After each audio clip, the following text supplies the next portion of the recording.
معرفت کورس کی 61ویں قسط میں خوش آمدید۔ آج ہم اللہ تعالیٰ کا جو صفاتی نام پڑھنے جا رہے ہیں وہ ہے القادر۔ القادر نام آپ سب نے کئی مرتبہ سن رکھا ہوگا، اور یہ اتنا زیادہ استعمال ہونے والا اور اردو زبان کے اتنا قریب لفظ ہے کہ مجھے لگتا ہے کہ آپ سب کو آلریڈی اس کا مطلب پتہ ہوگا۔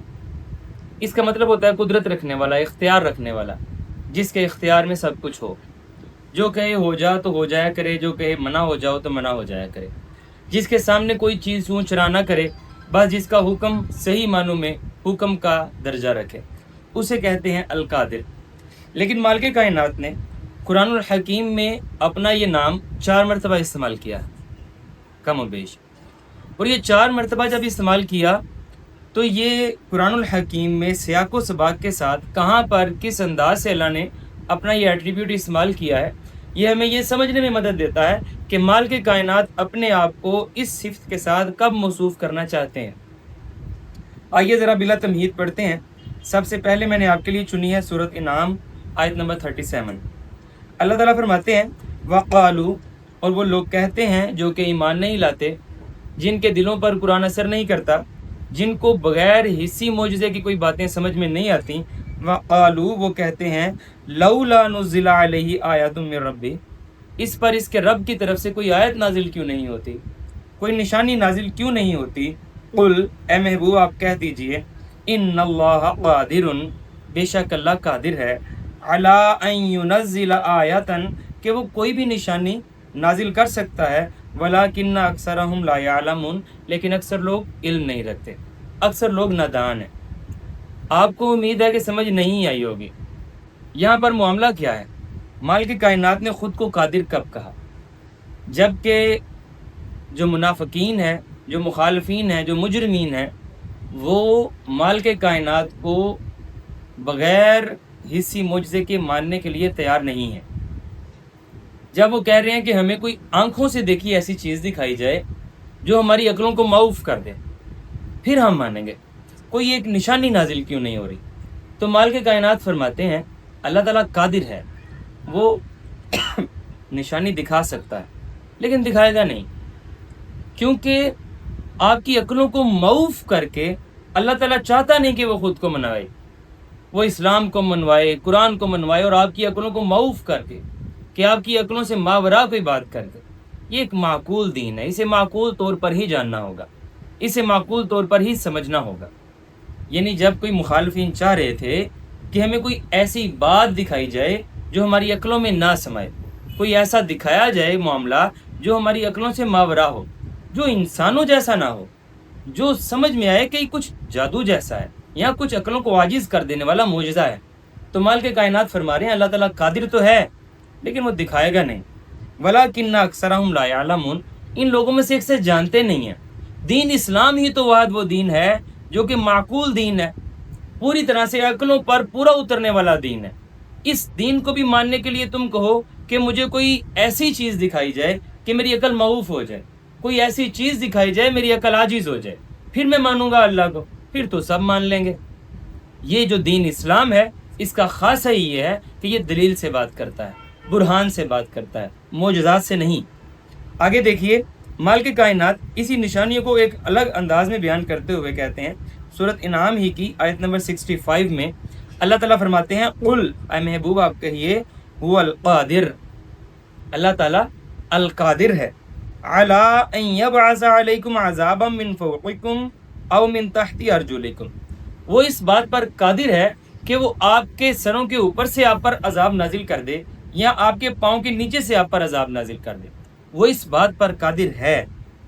او یلبسکم شیعا، یا وہ تمہیں گروہ گروہ میں بانٹ دے، تم میں سے کوئی خود کو پاکستانی، کوئی خود کو ہندوستانی، کوئی خود کو امریکن، کوئی خود کو فلسطینی کہنا شروع کر دیں۔ آپ انسان نہ رہیں، آپ مسلمان نہ رہیں، آپ گروہوں میں بٹ جائیں، کوئی خود کو جٹ، کوئی بٹ، کوئی کچھ کہنا شروع کر دے، کوئی سنی، کوئی شیعہ، کوئی وہابی کہنا شروع کر دے، آپ کو شیعان گروہوں میں بانٹ دے۔ مالک کائنات اس بات پر بھی قادر ہے، وَيُذِيقَ بَعْضَكُمْ بَأْسَ بَعْضٍ، اور پھر ایک کی طاقت کا دوسرے کو مزہ چکھائے۔ یہ مالک کائنات کے عذاب کی مختلف صورتیں ہیں۔ دیکھیے اللہ تعالیٰ فرماتے ہیں انظر، ذرا دیکھو تو صحیح، کیف نصرف الآیات لعلہم یفقہون، اللہ تعالیٰ اپنی آیات کو کس طرح پھیر پھیر کر بیان کر رہا ہے. شاید کہ تم سمجھ ہی جاؤ، شاید کہ تمہاری عقلوں کے دروازے کھل جائیں. تم اللہ سے نشانیاں مانگ رہے ہو تو پھر دیکھو اللہ ایسی نشانیاں دکھایا کرتا ہے. اللہ تعالیٰ القادر ہے. اللہ چاہے تو آپ کے سروں کے اوپر سے آفت آ سکتی ہے، طوفان آ سکتا ہے، اندھا دھند بارشیں آ سکتی ہیں، آپ پر فوگ سموگ آ سکتی ہے، آپ پر اوزون کی لیئر ٹوٹ سکتی ہے. اوپر سے نہ جانے یہ تو چند ایک ہیں جن کے مجھے نام آتے ہیں، اور وہ بھی شاید سارے نہیں میں کہہ سکا. تو نیچے آپ کے پاؤں کے نیچے سے بھی وہ عذاب بھیج سکتا ہے، زلزلے آ سکتے ہیں، سیلاب آ سکتے ہیں. لیکن ایک بڑا خاص عذاب وہ تمہیں گروہوں میں بانٹ کر ایک کے عذاب کا، ایک کی طاقت کا مزہ دوسرے کو چکھا سکتا ہے. اور یہ جتنے بھی معاملات ہیں، یہ جتنے بھی عذاب ہیں، یہ جتنے بھی آپ کو مالک کائنات نے اپنی نشانیاں اور آیات دکھائی ہیں، یہ تمام کا ایک ہی مقصد ہے. وہ کیا ہے؟ لعلہم یفقہون، تاکہ تم سمجھ لو، ابھی بھی سمجھ جاؤ. تمہیں واپس لانے کے لیے ہوتا ہے یہ سب کچھ. مزید دیکھیے مالک کائنات سورۃ اسراء آیت نمبر 99 میں فرماتے ہیں اولم یروا ان اللہ الذی خلق السماوات والارض قادر علی ان یخلق مثلہم. کیا ان لوگوں نے اس بات پر غور نہیں کیا کہ بے شک اللہ ہی ہے جس نے آسمانوں اور زمین کو پیدا کیا ہے، تو وہ اس چیز پر بھی قادر ہے کہ تمہارے جیسوں کو دوبارہ پیدا کر لے. تمہیں یہ بات عجیب کیسے لگ رہی ہے کہ مالک کائنات دوبارہ کیسے پیدا کر لیں گے یا کیوں کر پیدا کر لیں گے؟ آج تک کوئی پیدا ہوتا ہوا نظر تو آیا نہیں، تو قیامت کا منظر کبھی کسی نے دیکھا تو نہیں، مر جانے کے بعد مٹی ہو جاتے ہیں، اتنی کہانی ہم سب کے سامنے ہے. تو مالک کائنات فرماتے ہیں اولم یروا، کیا اس بات پر تم نے غور نہیں کیا؟ ان اللہ الذی خلق السماوات والارض، جس نے آسمانوں اور زمین جیسی تخلیقات کر لی ہیں، قادر علی ان یخلق مثلہم، وہ اس بات پر بھی قادر ہے کہ تم جیسوں کو دوبارہ پیدا کر لے. وجعل لہم اجلا لا ریب فیہ، لیکن مقصد اس کا یہ ہے، مطلب یہ ہے کہ آپ کے لیے ایک اجل معین کر دی گئی ہے، ایک وقت معین کر دیا گیا ہے.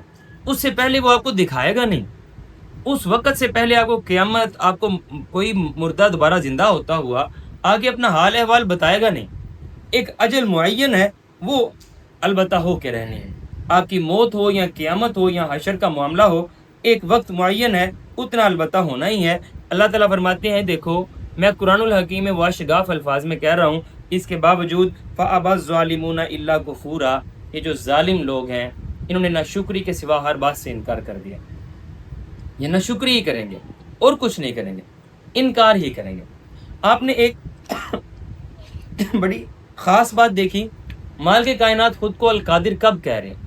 مالک کائنات خود کو القادر تب کہہ رہے ہیں جب مخلوق کسی ایسے معاملے میں شش و پنج میں ہے، کسی طرح کی بے چینی میں ہے کہ وہ اللہ تعالیٰ کی قدرت کو دیکھ نہیں پا رہی. جب وہ متوقع قدرت کو دیکھ نہیں پا رہی، اس وقت اللہ تعالیٰ کہہ رہے ہیں القادر، میں قادر ہوں، میں یہ کر دوں گا لیکن کروں گا نہیں، تمہیں دکھانے کے لیے کر دوں. یہ نہیں، مثال کے طور پر آپ یوں سمجھیے کہ آپ کہتے ہیں کہ سر آپ کو اردو پڑھنی لکھنی نہیں آتی، تو آپ پڑھ کے دکھائیں ذرا میرے سامنے. آپ فرض کریں کہ آپ میں سے کوئی اگر ایسا کہے یہ واشگاف ہے، مجھے اردو پڑھنی آتی ہے، اسی وجہ سے تو میں ٹیچر ہوں، یا میں نے میٹرک کر لیا یا اس سے اوپر والی ڈگریز کر لی، آپ جانتے ہیں کہ میں اردو پڑھ سکتا ہوں، اس کے یہ معقول بات ہے. پھر آپ کہیں سر اردو پڑھ کے دکھائیں، تو میں کیا آپ کو اردو پڑھ کے دکھاؤں؟ پھر کل کو کہ سر جوڑ کر کے دکھائیں، میں اس کو جوڑ کر کے دکھاؤں؟ یہ کوئی تماشا تھوڑی نا ہے. آپ کوئی ایسی بات کریں جو آپ کی اصلاح کی ہو، میں آپ کو سمجھاؤں. آپ اب مجھے ٹیسٹ کرنا شروع کر دیں تو میں خود کو ٹیسٹ نہیں کرواؤں گا. یہ تو میرے جیسے بندہ ناچیز کا مزاج ہے. مالک کائنات کو بھی ہم ٹیسٹ کرنا شروع کر دیتے ہیں. ہم کہتے ہیں یہ کر کے دکھائے نا اللہ، یہ نہیں کیا تو یا اللہ تمہیں کیسے مان لیں؟ تو ہوتا تو یہ بات نہ مان لیتا، تو ہوتا تو یہ نہ ہو جاتا، تو ہوتا تو وہ نہ کر لیتا. مالک کائنات کو ٹیسٹ کرنا شروع کر دیتے ہیں. جب آپ ٹیسٹ کرنا شروع کر دیتے ہیں تو اللہ تعالیٰ تو کسی کو اپنا ٹیسٹ نہیں دیں گے، کسی قیمت پر نہیں دیں گے، بلکہ اللہ تعالیٰ آپ کو، اگر آپ مالک کائنات کو مشروط انداز میں ماننا چاہیں کہ یا اللہ تو میرا یہ کام کرے گا تو ہی مانوں گا، یا اللہ تو ایسا کرے گا تو ہی مانوں گا، تو پھر اللہ کہے گا نہ مانو. تم مجھے مشروط انداز میں مانو گے، تمہاری اوقات ہے مالک کائنات کو تم مانو، اور میں نے تمہیں پیدا ہی اس لیے کیا ہے کہ تم میری عبادت کرو. تم میرے سامنے شرطیں رکھو گے کہ یہ پوری کرو تو مانوں، یہ پوری کرو تو مانوں، تو پھر کوئی پوری نہیں کرنی، نہ مانو. یہ تمہارا ہی گھاٹا ہے. بہرکیف اگر کبھی آپ کے ذہن و گمان میں مال کے کائنات کی کوئی قدرت سمائے نہ، مر کر دوبارہ اٹھنا نہ سمائے، یا پھر صدقے سے پیسے بڑھنا نہ سمائے، یا پھر تقوی اختیار کرنے سے عزت کیسے مل جائے گی یہ بات نہ سمائے، یا کوئی بھی بات مال کے کائنات کی آپ کے ذہن و گمان میں نہ سمائے، تو آپ مال کے کائنات کا یہی ورد کیجئے گا، اللہ القادر، اللہ القادر، کہ وہ قادر ہے، وہ ہر شے پر قادر ہے، اس نے کن کہنا ہے فیکون ہو جانا ہے. لیکن جب آپ مال کے کائنات کو ٹیسٹ کرنے کے انداز میں مال کے کائنات کو چیلنج کریں گے تو یقین جانیے مال کے کائنات آپ کے ٹیسٹ میں نہیں آئیں گے، مال کے کائنات آپ کا اور میرا چیلنج قبول کریں گے. یہ کوئی بات بنتی ہے؟ یہ ایک انتہائی بدی سی سوچ ہے کہ ہم مال کے کائنات کو مشروط انداز میں مانیں، شرط لگا کر، انکنڈیشنل. یہ ہوگا تو مانے نا کہ اللہ ہے، اللہ ہوتا تو یہ نہ ہوتا. یہ بالکل غلط سوچ ہے. مال کے کائنات القادر ہے. القادر مال کے کائنات نے خود کو وہاں کہا ہے جہاں مال کے کائنات نے آپ کو قدرت نہیں دکھانی تھی. آپ کو یہ بات سمجھ آ رہی ہے؟ یعنی مال کے کائنات نے جب آپ کو اپنی قدرت کا کرشمہ نہیں دکھانا تھا تب اللہ تعالیٰ نے کہا کہ میں القادر ہوں، میں کر سکتا ہوں، میں قدرت رکھتا ہوں، کروں گا نہیں. جیسے کہ مر کے دوبارہ اٹھنا آپ کو اللہ تعالیٰ نے نہیں دکھانا، مال کے کائنات کی کوئی حصی نشانی، کوئی معجزہ آنا اللہ تعالیٰ نے آپ کو نہیں دکھانا. مال کے کائنات نے جو باتیں آپ کو نہیں دکھانی تھیں وہاں پر اللہ تعالیٰ نے کہا آپ مانو کہ اللہ القادر ہے، وہ کر سکتا ہے، قدرت رکھتا ہے، کرے نہ کرے مالک ہے، بادشاہ ہے. ہم وہ نہیں ہے دیکھیں گے تو مال کے کائنات کو مانیں گے. دیکھ کر تو فرعون بھی مان گیا تھا لیکن پھر اللہ نہیں مانا کرتا. اگر کوئی دیکھ کے اللہ کو مانے پھر اللہ نہیں مانا کرتا، پھر اللہ اسے عبرت کا نشان بنا دیا کرتا ہے. تادم آخر، اس کائنات کے تادم آخر. اب ذرا غور کیجئے، فرعون آج تک عبرت کا نشان بنا پڑا ہے. اس کا قصور کیا تھا؟ اس نے کیا اللہ کو مانا نہیں تھا؟ ماننا تھا. لیکن کب؟ دیکھ کر. جب واضح اس نے اپنی ان سر کی آنکھوں سے اللہ کا وہ عذاب دیکھ لیا جس کو کہ عام طور پر لوگ دعوت دے رہے ہوتے ہیں کہ آ کیوں نہیں رہا، کوئی نشانی آ کیوں نہیں رہی، کچھ ہو کیوں نہیں رہا. جب وہ آ جایا کرتا ہے سب مان جایا کرتے ہیں، فرعون جیسے مان جایا کرتے ہیں، لیکن پھر اللہ نہیں مانا کرتا. تو جب کبھی آپ کے دل میں مال کے کائنات کی کوئی ایسی خصوصیت آئے، مال کے کائنات کا کوئی ایسی صفت آئے جس کا آپ کی سر کی آنکھوں سے آپ کو قدرت کا ظہور نظر نہ آ رہا ہو، تب آپ نے اپنی زبان سے، زبان حال سے، زبان کال سے کہنا ہے اللہ القادر، اللہ القادر ہے. وہ نہ بھی کرے پھر بھی القادر ہے، وہ کر دے پھر بھی القادر ہے. ہم بالکل غیر مشروط انداز میں اللہ کو مانتے ہیں، کلی طور پر قادر اور مقتدر مانتے ہیں. ربنا لا تزغ قلوبنا بعد إذ هديتنا وهب لنا من لدنك رحمة إنك أنت الوهاب.